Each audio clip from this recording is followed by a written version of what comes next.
हमेशा हम जो है समाज की जो है किसी न किसी बुद्धिजीवी वर्ग को, समाज के गणमान्य लोगों को, साहित्य प्रेमी हो, चाहे संगीत प्रेमी हो, चाहे कला प्रेमी हो, चाहे शिक्षा प्रेमी हो, अनेक जगत से जुड़े हुए लोगों को अपने बीच में लाते हैं। विगत 4 वर्षों के कार्यकाल में चौथा साल मुझे पूरा होने को है। हमने इस विद्यालय को आगे बढ़ाने में अभूतपूर्व जो है प्रगति की है।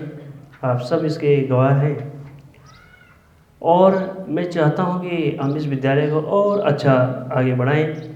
इस निमित्त जहाँ जहाँ हमारे संपर्क होते हैं उसका पूर्ण लाभ हम इस विद्यालय को देते हैं और इस पॉजिटिव एनर्जी के साथ हम इस विद्यालय को लीडिंग कर रहे हैं और प्रांत में भी, क्षेत्र में भी आज ये विद्यालय समाज में एक केंद्र बिंदु के रूप में स्थापित हो गया है और गौरवान्वित होगा यहाँ के सब भाई बहनों को कि आप इस विद्यालय में पढ़ रहे हैं। मैं बहुत गौरवान्वित होता हूँ। तो मैं इस कड़ी में ज़्यादा न कहते हुए आज अपने संपर्कित अपने मध्य में आए मंचासीन श्रद्धेय मंच को मैं प्रणाम करूँगा। अपने बीच में श्रीमान वीरेंद्र सिंह गोसाई जी, आप बंजारावाला में आपका निवास है। आप नवोदय विद्यालयों के डायरेक्टर रहे। आप पूरे जयपुर, राजस्थान, जयपुर संभाग आपके पास रहा। असम, पूर्वोत्तर राज्यों में जो है आपने पूरी सेवाएं दी। आप बड़े बड़े उत्तर प्रदेश में आप कई विद्यालयों में रहे और आपका इस विद्यालय में हार्दिक स्वागत, अभिनंदन, वंदन। और आप यहाँ पर आए, आपने अपना समय हमें दिया और ये बहुत बड़ी बात है, ये बहुत बड़ी अचीवमेंट है कि आप अपना समय हमारे जैसे विद्यालय, इस विद्यालय में आपने दिया। मैं अपना सौभाग्य समझता हूँ कि इतने ऊंचे पदों पर रहने के बाद आप हम सबको अपना मार्गदर्शन करेंगे। उनके ठीक बाएं और श्रीमान लक्ष्मण सिंह बिश जी, आप भी डायरेक्टर हैं पेट्रोलियम यूनिवर्सिटी में भी आप जो है कार्य कर चुके हैं। पेट्रोलियम के क्षेत्र में आप भी डायरेक्टर रहे और आप भी इस विद्यालय में आए। आपका भी हार्दिक स्वागत और अभिनंदन है। आपने देखा होगा कितने सहज और सरलता से आपके साथ आपने बातचीत की। तो जो साधारण लोग होते हैं वो असाधारण काम करते हैं। जैसे हमारे देश के प्रधानमंत्री मोदी जी कहते हैं कि साधारण लोग ही असाधारण काम करते हैं। असाधारण दिखने वाले लोग साधारण काम नहीं करते। जो असाधारण दिखने वाले लोग होते हैं वो असाधारण काम नहीं करते। जो व्यक्ति साधारण, सहज और सरल होते हैं समाज को वही चला रहे हैं। उन्हीं की एक बदौलत देश आगे बढ़ रहा है। इसलिए हमेशा जीवन में सहज रहो, सरल रहो, विनम्र रहो, साधारण रहो, लेकिन कार्य ऊंचे करो। आपकी पहचान आपके कृतित्व से होती है, आपके व्यक्तित्व से नहीं, आपके त्याग से होती है, आपके समर्पण से होती है। आपकी पहचान इस चीज़ों से होती है। उनके ठीक बाएं और हम सबका सौभाग्य है कि हमें अपने बीच में हमारे कोषाध्यक्ष जी, भाई साहब इस विद्यालय के प्रबंध समिति कोषाध्यक्ष, हम सबको गर्व है कि हमें ऐसे कोषाध्यक्ष मिले हैं जो विद्यालय से सेवानिवृत्त प्रधानाचार्य हैं और आपका निवास सुनार गांव में है। हर समय आप अपने बीच में रहते हैं और मेरा आप पे संपूर्ण भरोसा रहता है। मैं आपका मन से भी, और मैंने कहा भाई साहब जब तक मैं हूँ तब तक आपने इस विद्यालय में अपना समय देना है। नहीं तो भाई साहब बोलते कभी कभी कि मैंने बहुत समय दे दिया है, लंबा समय हो गया। मैंने कहा नहीं, जब तक मैं रहूँगा तब तक आप इस विद्यालय में मेरे साथ रहेंगे और आपने समय देना ही देना है। और व्यस्तता रहती है, आपकी भी बहुत व्यस्त रहते हैं, फिर भी मैं आपको जो है अपने बीच में बुलाता हूँ और मेरी बड़ी उम्मीद और आशाएं आप पे रहती हैं और आगे भी रहेंगी। इसलिए आप का मैं हार्दिक स्वागत अभिनंदन करूँगा और आप मुझे समय देते हैं और मेरे लिए एक गार्जियन भी हैं आप। और इस विद्यालय को, आपके क्षेत्र का चूँकि विद्यालय है तो आप निश्चित रूप से जो है इस विद्यालय को बहुत अपना समय भी दे रहे हैं, सहयोग भी दे रहे हैं। छात्रों भैया बहनों के लिए मुझे टोकते भी हैं, रोकते भी हैं, डांटते भी हैं, कहीं पर खराब है तो बताते भी हैं। तो मैं आपकी बातों का पालन करता हूँ, अनुसरण करता हूँ कि आप मेरे लिए बहुत अच्छा बोलेंगे, जो भी बोलते हैं अच्छा बोलते हैं, इसलिए पर पूर्ण भरोसा भी रहता है। और आपके ठीक बाईं तरफ आज साथ साथ में जो विज्ञान प्रदर्शनी के साथ हमने अन्य कार्यक्रम भी किया, वृक्षारोपण का जो प्लांटेशन का काम यहाँ पर चला है। आप फाउंडेशन, आपका ये प्लांटेशन फाउंडेशन है, आप सब लोग भैया बहन पढ़ रहे होंगे। आप श्रीमान यशपाल नेगी जी, आप पर्यावरण के क्षेत्र में जुड़े हुए हैं और बहुत अच्छा काम आप कर रहे हैं। अभी कुछ दिनों पूर्व आप टीडी में भी जो है वहाँ भी आपने अपना ये फाउंडेशन आपका बहुत बढ़ चढ़ कर काम करे। आप उन्नति करें, आपकी जो टीम है वो टीम आपको उनको आप प्रेरित करें और एक टीम स्पिरिट फीलिंग आप में आए तो निश्चित रूप से आपका काम और बढ़ेगा। और एनवायरनमेंट के क्षेत्र में आप बहुत अच्छा काम कर रहे हैं, समाज को बहुत अच्छा दिशा दे रहे हैं। आपने मुझे कुछ दिनों पहले फ़ोन किया था कि भाई साहब ऐसा कार्यक्रम करना है, मैंने कहा कोई बात नहीं। विद्यालय तो समाज का केंद्र बिंदु होता है, विद्यालय तो समाज की एक यूनिट होती है, इसलिए विद्यालय समाज में तभी जाता है जब समाज के लोग उस विद्यालय में आते हैं। और मैंने ये विद्यालय आपका है, आपके क्षेत्र का, यहाँ तो प्राथमिकता है आपके लिए, तो पहला है आपके लिए यहाँ करना, और यहाँ आप निश्चित रूप से कीजिए। मेरी छूट है, मैं रहूँ, मैं विद्यालय में हूँ या बाहर हूँ, आप जब चाहो तब इस विद्यालय में आओ। ये विद्यालय आपका है, कोई रोक टोक नहीं है, और आप बेहिचक बेरोक टोक इस विद्यालय में अपना योगदान देंगे। आपका भी हार्दिक स्वागत, अभिनंदन। और इस विद्यालय में आपने, और ज़्यादा न कहते हुए आज समय की कमी है, तो अब मैं अपने मध्य में आए हैं अपने नवोदय विद्यालय के डायरेक्टर भाई साहब श्रीमान वीरेंद्र गोसाई जी से निवेदन करूंगा कि आप हमारे छात्रों का मार्गदर्शन करेंगे, साथ में थोड़ा भाई साहब भी करेंगे और थोड़ा यशपाल जी भाई साहब भी करेंगे। और भाई साहब को शायद जी की बारी कभी नहीं आती बोलने की, वो अपने हैं तो इसलिए हमारा परिवार है कभी नहीं आती बोल। चलो कोई में आए हुए डॉक्टर लक्ष्मण सिंह बिष्ट जी, विद्यालय के कोषाध्यक्ष, और पर्यावरण से संबंधित श्री नेगी जी, विद्वान उनके साथीगण, विद्वान शिक्षकगण एवं प्यारे बच्चों, गोसाई जी ने मुझसे वार्ता की कि विद्यालय में विज्ञान प्रदर्शनी का आज आयोजन हो रहा है, तो आप हमारे विद्यालय में आइए। बच्चों, मैं आपको बता दूं, मैं नवोदय विद्यालय में 20 साल प्रिंसिपल रहा, मेघालय से लेकर के जयपुर तक। मैंने लगभग 200 नवोदय विद्यालय देखे हैं। असिस्टेंट कमिश्नर लखनऊ रहा, डिप्टी कमिश्नर जयपुर रहा। तो बच्चों के बीच में मैं, जब आपको यकीन नहीं होगा, 17 साल का था तब मैं टीचर हो गया 12वीं पास करने के बाद में। 18 साल का नहीं था। फिर मैंने देखा कि यहाँ पहाड़ में कोई जीवन नहीं है, मैं देहरादून पढ़ने के लिए आ गया। मैंने यहाँ से पोस्ट ग्रेजुएशन किया और नवोदय में रह करके बच्चों लगभग 30 साल मैंने जो देखा है कि हमारी जो बच्चे बहुत होशियार हैं। नवोदय एक ऐसी संस्था है कि जहाँ बच्चों को खाना पीना रहना एकदम निःशुल्क है, लेकिन उनको 6 क्लास में कंपटीशन से आना है, लिखित परीक्षा से। और उसके बाद में 12वीं क्लास के बाद में हमारे पास में 8 IIT कोचिंग सेंटर हैं और 2 MBBS के कोचिंग सेंटर हैं। आप लोग भी जा सकते हैं, जो बच्चे यहाँ क्लास 8th में है ना, जितनी सीटें डिस्ट्रिक्ट में खाली रहती हैं 8th क्लास के बाद उतनी सीटें भरी जाती हैं। 11th क्लास में भी आप जा सकते हैं। मैं इसलिए आपको बता रहा हूँ कि आपको वहाँ बहुआयामी व्यक्तित्व मिलेगा। आपके इतनी मैगजीन मिलेंगे, इतने न्यूज़पेपर मिलेंगे, इतने अच्छे टीचर मिलेंगे कि जो आपको जिस क्षेत्र में आप जाना चाहते हैं वहाँ आप जा सकते हैं।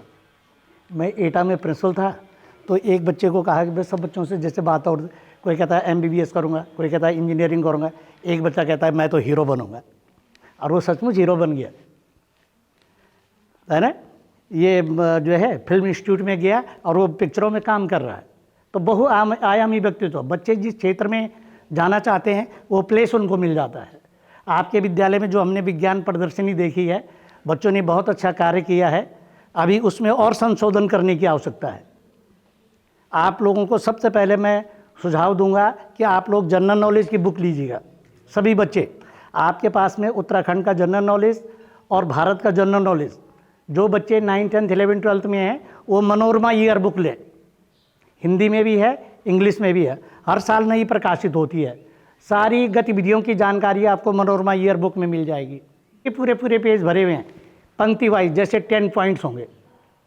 जैसे वास्को डी गामा, उन पे 10 पॉइंट्स लिखे होंगे।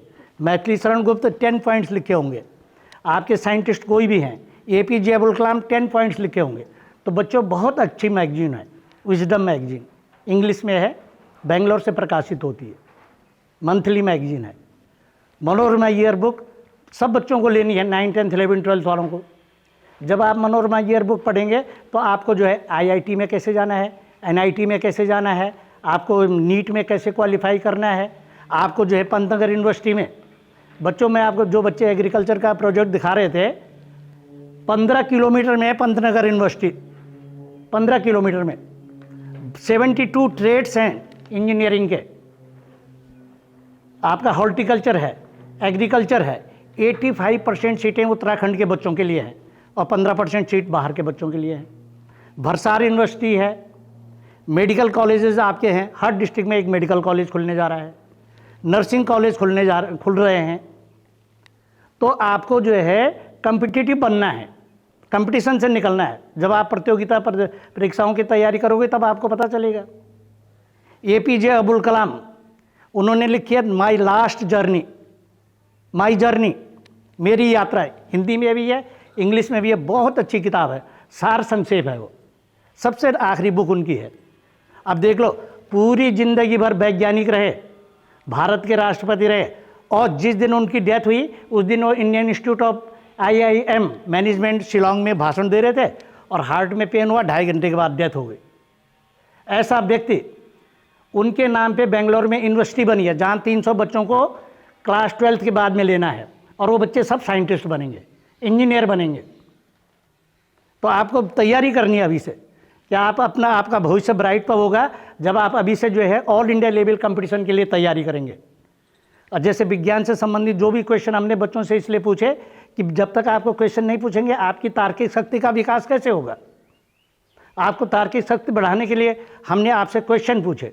आप जो है स्टीफन हॉकिंस को देखिएगा, मतलब स्टूडेंट लाइफ उनका जो है ऐसी बीमारी होगी कि गर्दन कभी सीधी नहीं हुई, मतलब पूरे अंग, सिर्फ खोपड़ी काम कर रही है, बाकी सारे जो है एकदम से जो है स्थिर नहीं रह सकते। व्हील चेयर पर चलते, 3 नर्स रखी हुई थी उनके लिए 8-8 घंटे की ड्यूटी पे, जो उनके व्हील चेयर पे ले जाएगी, क्लासरूम में ले जाएगी, स्टाफ रूम में क्लासरूम से लेकर के आएगी, अपने आप भी चलते थे। और मैथमेटिक्स का आदमी, वो मैथमेटिक्स के थे, और सब लोग सोचते हैं वैज्ञानिक थे, वो MSc मैथमेटिक्स में थे, लेकिन काम किया उन्होंने फिजिक्स में। अभी जिन बच्चों को मैं देख रहा था, ब्लैक होल थ्योरी लिखी है उन्होंने, स्टीफन हॉकिंस ने। तो आप देखिएगा कि मैथ्स का आदमी फिजिक्स में क्षेत्र में जा करके सिर्फ मस्तिष्क काम कर रहा है। उनके लिए ऐसी मशीन बनाई गई कि वो लिप्स चलाएंगे ना तो पूरा स्क्रीन पे आएगा कि वो बोल क्या रहे हैं। साइंटिस्टों ने ऐसे मशीन डेवलप की है, वो ओंठ चला रहे हैं, उनका मस्तिष्क सोच रहा है और पूरी स्क्रीन पे आ रहा है। अब आप देखिएगा, इतने बड़े वैज्ञानिक 75 साल की उम्र तक प्रोफेसर रहे यूनिवर्सिटी में। उनको कहते थे मैं रिटायरमेंट ले लो, वो कहते थे मैं रिटायरमेंट लेकर के क्या करूँगा। इतने विद्वान व्यक्ति, इतना मस्तिष्क में उनका आधुनिक विज्ञान भरा हुआ है। और हमारा भारत प्राचीन काल से लेकर के, सुश्रुत से लेकर के, आर्यभट्ट से लेकर के विज्ञान के क्षेत्र में अद्भुत रहा है। वो तो मैकेली संस्कृति ने हमारी संस्कृति को नष्ट किया, हमारे वैज्ञानिक गतिविधियों को नष्ट किया, हमारे गुरुकुलों को नष्ट किया। नहीं तो हमारा विज्ञान जो है उस ज़माने में सुश्रुत ने बाल के ऑपरेशन के भी भाग बना रखे थे कि बाल के भी ऑपरेशन हो सकते।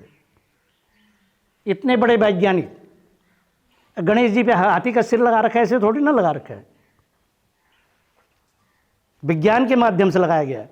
अभी विदेशी ये सिद्ध कर रहे हैं कि ये पुराण में कितनी सत्यता है, और सत्यता है उन पुराणों में, उन ग्रंथों में, वेदों में, वेद की ऋचाओं में ये हमारी संस्कृति झलकती है, हमारा राष्ट्रीय चिंतन झलकता है। प्राचीन काल से आज तक इतने समय जो है विधर्मियों ने हमारे ऊपर राज किया, लेकिन कोई हमारी संस्कृति को नहीं मिटा पाया। यूनान, मिस्र, रोम मिट गए सारे जहाँ से, कुछ बात है कि हस्ती मिटती नहीं हमारी। वो कौन सी बात है? वो हमारी सांस्कृतिक परंपरा है, वो हमारी रिचुअल्स हैं, वो हमारी सांस्कृतिक धरोहर है, वो हमारे ऋषि मुनियों का तप है, जिन्होंने कि जो है वेद मंत्र की ऋचाओं से इस पूरे विश्व को जो है विश्वगुरु होने का जज्बा दिया है, और वो आज भी विद्यमान है। और आगे देखिएगा भारतीय संस्कृति, भारतीय विज्ञान किस तरह से पूरे विश्व में उन्नत होता है, ये सब हम देखेंगे, आप लोग देखेंगे, भारत की गतिविधियों को देखेंगे, भारत की सांस्कृतिक परंपराओं को देखेंगे, भारत की जो ये विश्व के लिए धरोहर है, इन धरोहरों को देखेंगे। भारत के मंदिर देखिएगा, कोणार्क मंदिर देखिएगा, कहाँ कोणार्क मंदिर और कहाँ जो है साउथ में जा करके उसकी प्रकाश की किरणें जो है, सूर्य की किरणें वहाँ पड़ रही हैं।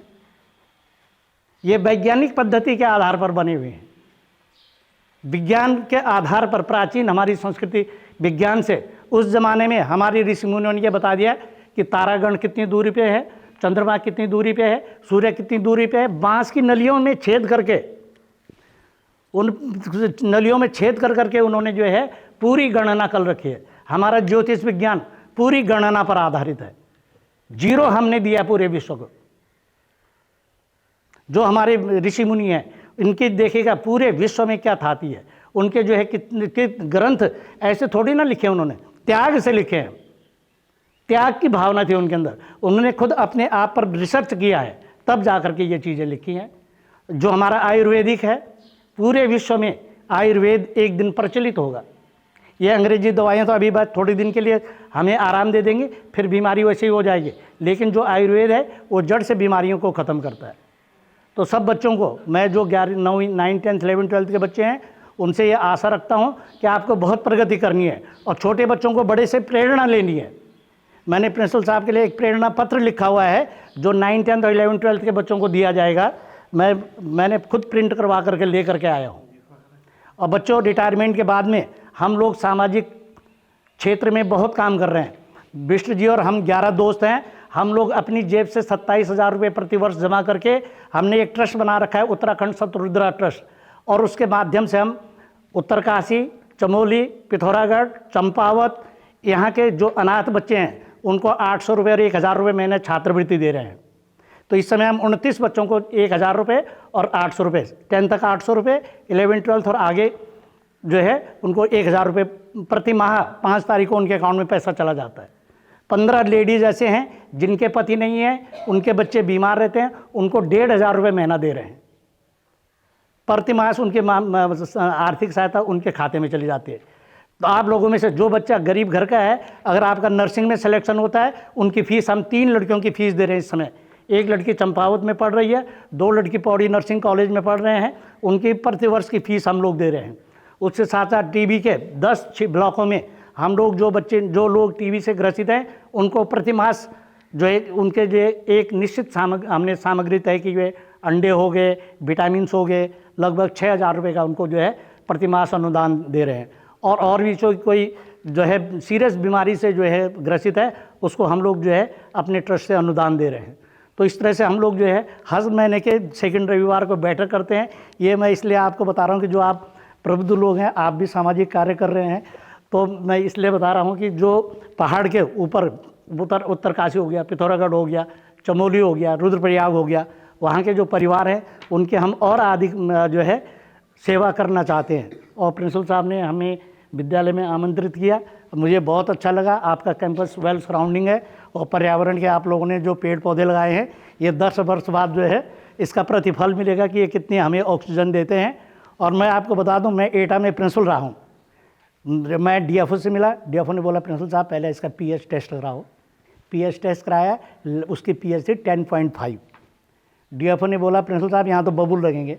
मैंने कहा मैं देहरादून का रहने वाला हूँ डीएफओ साहब, मैं यहाँ आम लगाऊंगा, आप मुझे बताओ क्या करना है। प्रिंसिपल साहब को बता रहा था अभी ऑफिस में। उन्होंने कहा 10 ट्रक जिप्सम चाहिए, है ना। हमने बोला आप बता दो कहाँ से मिलेगी। उन्होंने मुझे बता दिया। मैंने वहाँ जा कर के जो डिस्ट्रिक्ट ऑफिसर थे उनसे बातचीत, उन्होंने कहा भाई हम आपको तो नहीं दे सकते, हम किसानों को देंगे, हम किसानों को देंगे, आप किसानों से ले सकते हैं। हमने वही किया, 5 ट्रक जो है जिप्सम किसानों से ली। और उसके बाद में मैं 13 साल वहाँ प्रिंसिपल रहा।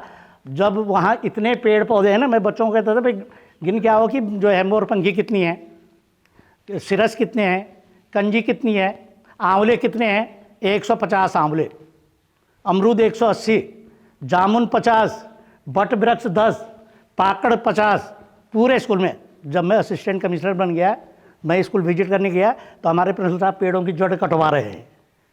ये तो बनारस के थे, इन्हें ये नहीं पता कि पेड़ों की जड़ ऊपर आ गई तो उसमें मिट्टी डलवाए।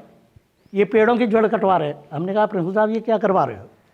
कह रहे अरे सर ये जड़ें दिखाई दे रही हैं ना, तो पेड़ कमज़ोर हो जाएंगे। हमने कहा कमज़ोर हो जाएंगे, इनमें मिट्टी डलवाओ, है ना। तो ये बात है। और केले के जो मैंने पेड़ लगा रहे थे, कह रहे अरे सर यहाँ सांप बहुत आते हैं, सारे केले कटवा दिए। केलों में सांप आते हैं, है ना। तब आप देख लीजिएगा, ये है। हम लोग पहाड़ के रहने वाले हैं, हमें पता है कि चिपको आंदोलन कैसे चला है, पेड़ों का संरक्षण कैसे किया जाता है। तो जो है ये डिफरेंस है बच्चों।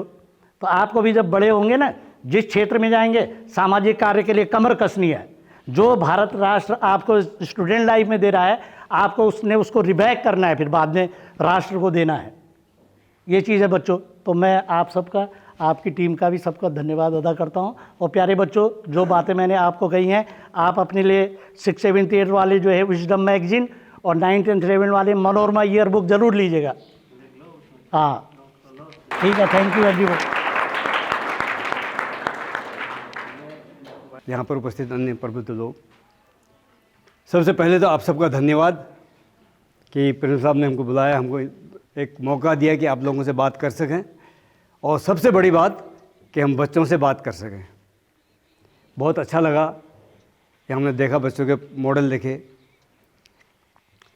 ये जो मॉडल है या ये जो आपने बताया हमको, ये इसलिए नहीं कि आप हमें बताएं, ये इसलिए है कि आप इसमें आगे कैसे पढ़ सकें, अगली बार इससे अच्छा मॉडल कैसे बना सकें।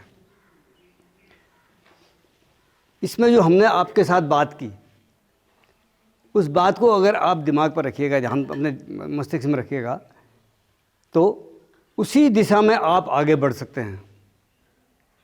यह एक छोटी सी चीज़ है। आज आपने एटम की बात की। आप जानते हैं एटम किसी भी चीज़ का सबसे छोटा भाग होता है, सबसे छोटा भाग। लेकिन आप ये भी जानते हैं कि एटम के अंदर इतनी शक्ति होती है कि वो विकास की सारी हदें पार कर सकता है, विनाश की भी सारी हदें पार कर सकता है। इतनी शक्ति होती है एटम के अंदर।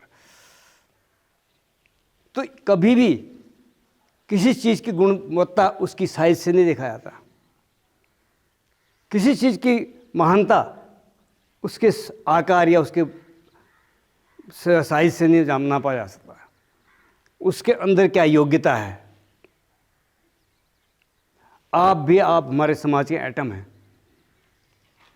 आपके अंदर आत्मविश्वास हो तो आप भी एटम की तरह से इतनी ऊर्जा संग्रहित कर सकते हैं। अभी गोसाई जी ने बताया कि आपको कैसे कैसे अभी आपके पास इतनी सारी सुविधाएं हैं, इतने सारे विश्वविद्यालय हैं, इतने सारे। हमारे समय में नहीं थे इतने, जब हम पढ़ते थे हमारे पास इतने कोर्सेज नहीं थे, लेकिन आज आपके पास हैं। जीवन में हमेशा याद रखिए कि आप करना चाहें तो कुछ भी कर सकते हैं। बस आत्मविश्वास चाहिए कि मैं कर सकता हूं। जब वो कर सकता है तो मैं क्यों नहीं कर सकता हूं। लगन और आत्मविश्वास। आप अपने चारों तरफ समाज में देखिए, हरिद्वार में घूमता हुआ लड़का योग सिखाता हुआ लोगों को, आज पतंजलि में खोल के रामदेव जी विश्व के चैंपियन बने हुए आयुर्वेद के। एक साधारण सा आदमी, साधारण सा योगी, एक साधारण सा कार्यकर्ता हिमालय की कनाओं में भटकते हुए 10 साल गुजारे, और आज वो देश के प्रधानमंत्री हैं। सिर्फ देश के नहीं, पूरे विश्व के पटल पर छाए हुए हैं। हम एक आम आदमी जो गरीब घर से निकल के, जैसा गोसाई जी ने बताया, APJ अब्दुल कलाम बन सकता है, तो आप भी कुछ भी बन सकते हैं। बस हीन भावना को त्यागिए, सामने वाले को देखिए कि वो कर सकता है तो मैं क्यों नहीं कर सकता हूँ। मेहनत कीजिए, लगन कीजिए, आत्मविश्वास रखिए। अनंत है, सीमाएं कहीं रुकती नहीं हैं। आप बढ़ सकते हैं आगे, क्योंकि आपके पास सुविधाएं हैं। अब और भी अच्छी सुविधाएं मिलेंगी। उस सुविधाओं का लाभ आपको उठाना है।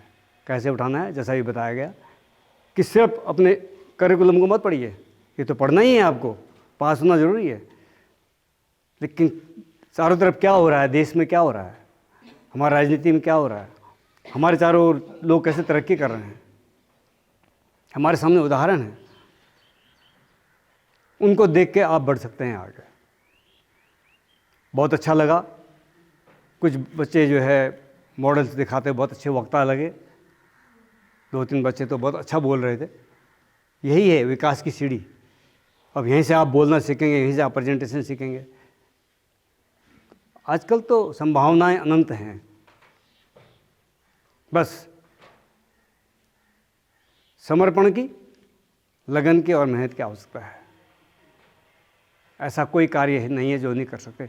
सबसे पहले अपना पोटेंशियल देखिए कि आपके अंदर योग्यता क्या है, किस फील्ड में आप सबसे अच्छा कर सकते हैं। भेड़ चाल नहीं होती है। भेड़ चाल में कभी चलना चाहिए कि ये कर रहा मैं भी यही करूँगा।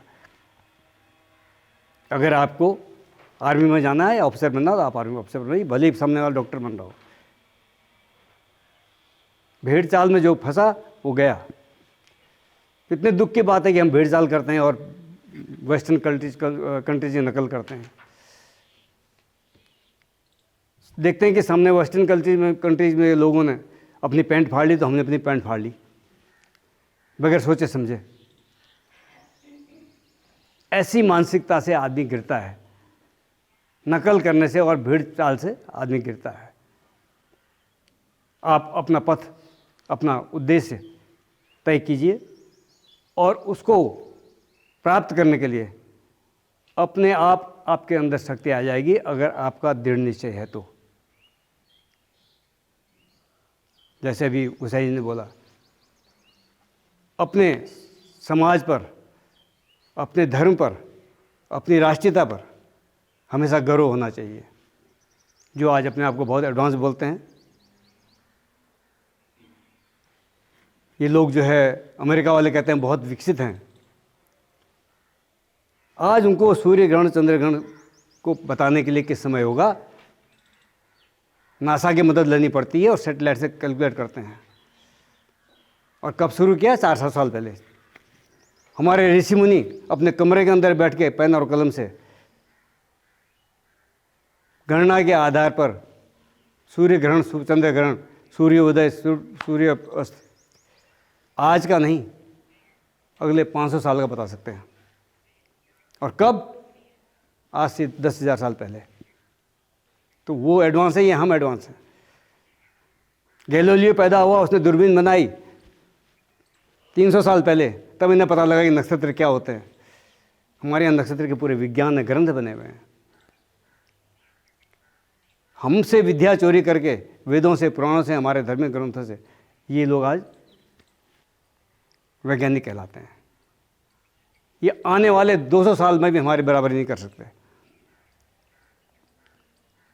जो कार्य हमारे ऋषि मुनि कर गए हैं, जो हमारे वेदों में लिखा हुआ है, जो ग्रंथों में लिखा हुआ है, तो सबसे पहले हीन भावना नहीं होनी चाहिए।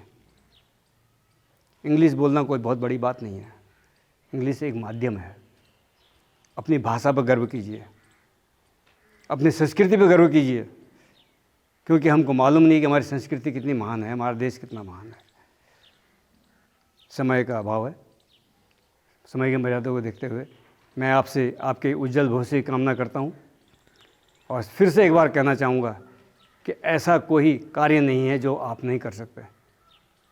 बस उद्देश्य मान रखिए, आत्मविश्वास रखिए और लग जाइए। जय हिंद।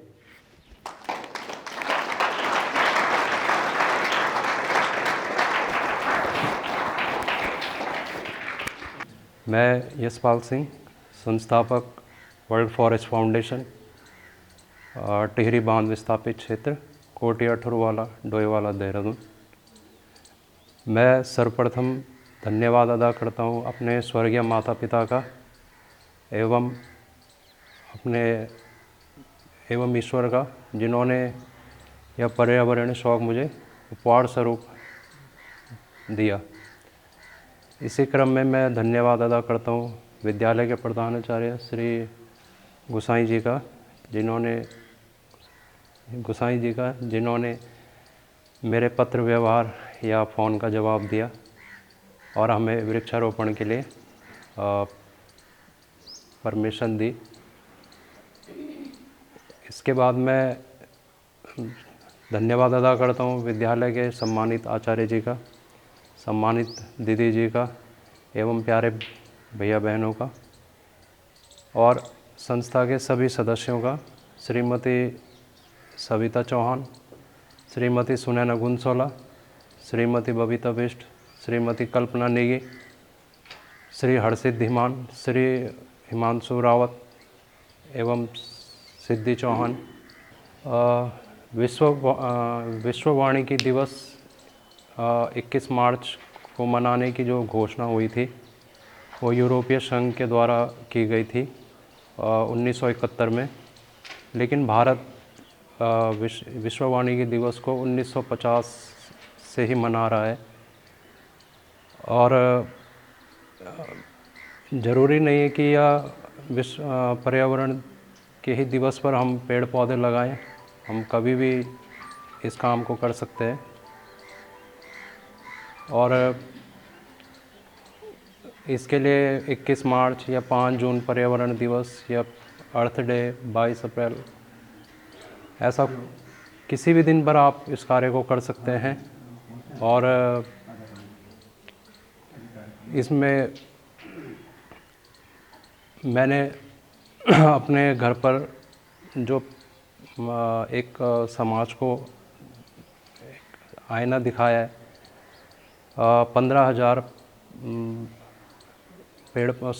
1500 पेड़ पौधे लगाकर उसमें सारी प्रजातियां मौजूद हैं, जिसमें फलदार, सजावटी, व्यावसायिक और औषधीय सभी तरह के पेड़ आते हैं। सर्वप्रथम मैंने सबसे पहला पेड़ अक्टूबर 1997 में भैया का लगाया था अपनी माता के साथ मिलकर अपने बागबान में। उसके बाद धीरे धीरे कारवां बढ़ता गया और ये गलती हुई है हमसे कि हम इस चीज़ को समाज के सामने लाकर नहीं ला सके, क्योंकि काम पर्दे के पीछे रहकर किया। लेकिन धीरे धीरे जब काम आगे बढ़ता गया तो सभी लोगों के कहने के बाद दैनिक जागरण, अमर उजाला, तीर्थ चेतना, प्राइम वॉइस सभी की कहने के बाद और सभी दोस्त और रिश्तेदारों के कहने के बाद वर्ल्ड फॉरेस्ट फाउंडेशन संस्था का गठन हुआ। और इस क्रम में अब पेड़ लगते ही रहेंगे। हमारा जो अगला प्रोजेक्ट है वो उत्तरकाशी हड़सिल में है। उसमें प्लांटेशन भी होगा और जो नेचुरल रिसोर्सेस हमारे समाप्त हो रहे हैं, जो जलधाराएँ समाप्त हो रही हैं, सूख रही हैं या विलुप्त हो चुकी हैं, उनके ऊपर कार्य होगा। और उसके बाद जो अगला प्रोजेक्ट है हमारा, उसके बाद वो हम एक प्राइमरी स्कूल खोलना चाह रहे हैं अपने ही घर पर, जिसमें सिर्फ forest and climate wild life के ऊपर काम होगा।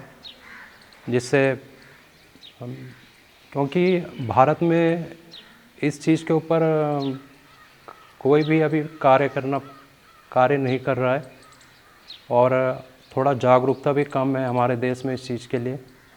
तो हम ये सोच रहे हैं कि इस तरह का अगर विद्यालय खोला जाए तो आने वाले कुछ सालों में हमारा देश काफ़ी आगे होगा पर्यावरण के क्षेत्र में। और इसी के साथ मैं अपने इस भाषण को यहीं पे समाप्त करता हूँ, समय की कमी के कारण।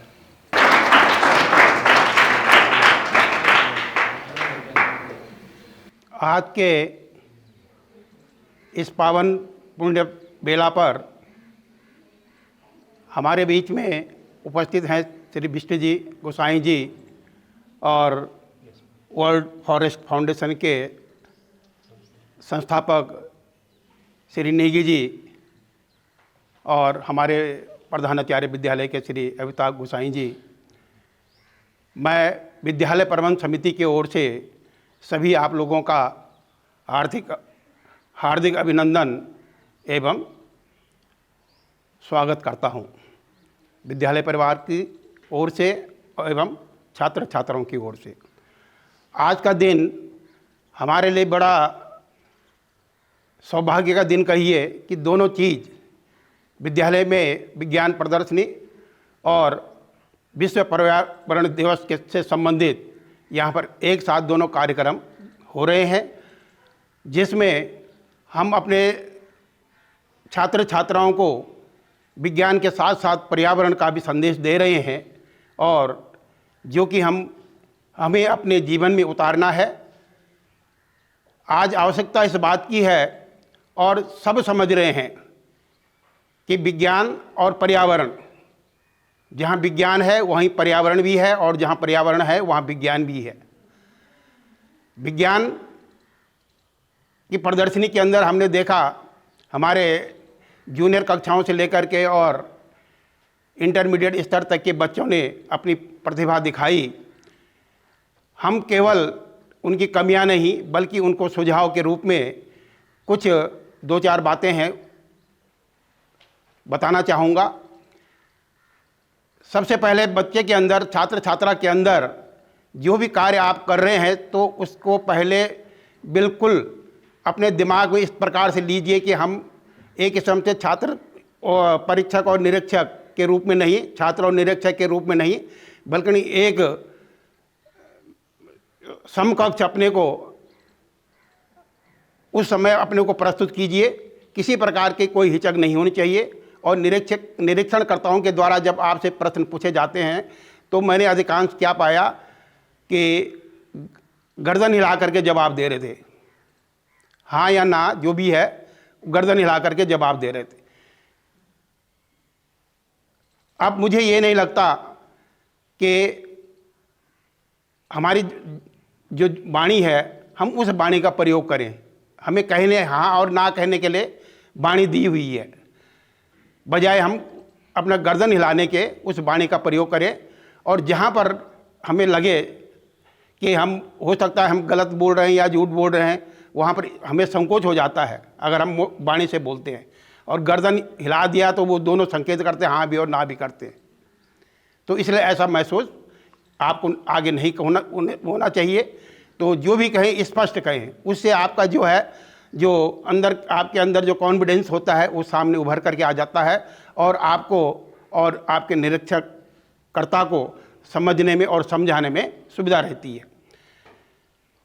दूसरी चीज़ देखा हमने मॉडल के अंदर कि अभी आपको मॉडल हम जिस चीज़ का बना रहे हैं, जैसे खास करके बांध से हमने प्रोजेक्ट देखा है तो सब चीज़ तो उन्होंने ठीक ठाक बना दी, लेकिन जो मुख्य है हमें विद्युत बांध से संबंधित जो ऊर्जा उत्पन्न करनी है कैसे होती है, तो उसको हमने तो बना तो दिया, उसका स्ट्रक्चर बना दिया, पानी बना दिया, ज़मीन बना दिया, उसके वो बना दिए, नहरें बना दी, तारें लगा दी, टरबाइन, लेकिन टरबाइन नहीं बनाया। टरबाइन मेन चीज़ बांध का जो है टरबाइन ही होता है जिससे विद्युत उत्पन्न होती है। अब उसका जो प्रोसीजर है, सबसे पहले हमारे अपने रीति रिवाजों के अंदर घराट होते थे। अब आपके इस समय के बच्चे ऐसे हैं जिनको घराट का से कोई जानकारी भी नहीं हो और न वो जानते हो कि घराट क्या हुआ, तो जिसको हम पंचचक्की कहते हैं। और घरों के पहाड़ों के अंदर, गाँव के अंदर आज तो विद्युतीकरण होने के कारण ये सब जो हमारे प्राचीन प्रथाएं थी, छोटे लघु उद्योग थे, ये सब समाप्त हो गए हैं। आज जो है पंचचक्की के स्थान पर विद्युत द्वारा जो भी है, और वो विद्युत कहाँ से आई है, उसी पंचचक्की से विद्युत उत्पन्न हुई है। तो ये बच्चों के अंदर इस चीज़ की जानकारी होनी आवश्यक है। और जहाँ तक जैसा कि हमारे जो आए हुए आज विद्यालय के अंदर अतिथि महोदय हैं, उनके द्वारा भी आपको दिया गया है कि हम अपने पाठ्यक्रम के अलावा अन्य पुस्तकों का भी अध्ययन साथ साथ करते रहें, ताकि हमें आगे आने वाले समय के अंदर अलग से प्रतियोगिता परीक्षाओं की तैयारी ना करनी पड़े। और यही आज के समय में इसकी आवश्यकता भी और मांग भी है। दूसरा बिंदु आता है हमारा पर्यावरण से संबंधित। और पर्यावरण, जैसा कि आप सभी जानते हैं कि विश्व के अंदर या देश के अंदर सभी पर्यावरण इसमें लगे हुए हैं। और हमारे देश के अंदर भी और प्रदेश के अंदर भी और प्रदेश के अंदर क्षेत्र के अंदर भी ये समय समय पर ये कार्यक्रम होते रहते हैं। और क्योंकि यहीं से हमारा जीवन, मानव जीवन, कोई भी जीव जंतु है, वो सब एक दूसरे पर आधारित हैं। क्योंकि ये पर्यावरण, अब आप जब देखेंगे कि हम कहेंगे साहब कि नहीं, मनुष्य को सर्वोपरि होना चाहिए। जितना मनुष्य सर्वोपरि है उतना जीव जंतु भी सर्वोपरि है, क्योंकि सब एक दूसरे के आश्रित हैं। तो ऐसा नहीं कि हमें जीवन मिला है और हम उसका जो सदुपयोग है अनावश्यक रूप में उस एनर्जी को लगाएं। हमें सकारात्मक कार्य करना है, और सकारात्मक कार्य तभी होगा जब हम उनको बिल्कुल अपने दिमाग से, अपने बुद्धि से उसकी अच्छी तरह से परख कर सकेंगे कि हम जो कार्य कर रहे हैं, इस कार्य का करने से क्या इसका फल मिलेगा और उस फल को कहाँ तक जो है और कितनों को उसको लाभ मिलेगा, ये हमारा ध्येय होना चाहिए। ये नहीं कि हम अपने बगीचे के अंदर पेड़ पौधे लगाते हैं तो इतने ही सीमित नहीं रहने चाहिए कि हमने अपने पेड़ पौधे बगीचे के अंदर या अपनी भूमि के अंदर लगा दिए, उसका लाभ हम ही लें। ऐसा निष्ठान नियत कीजिए, चुनिए जिसका प्रयोग सभी करें, सबके हित में हो। अपने हित में तो सभी करते हैं, लेकिन मनुष्य वही है जो दूसरे के लिए परोपकार करता है।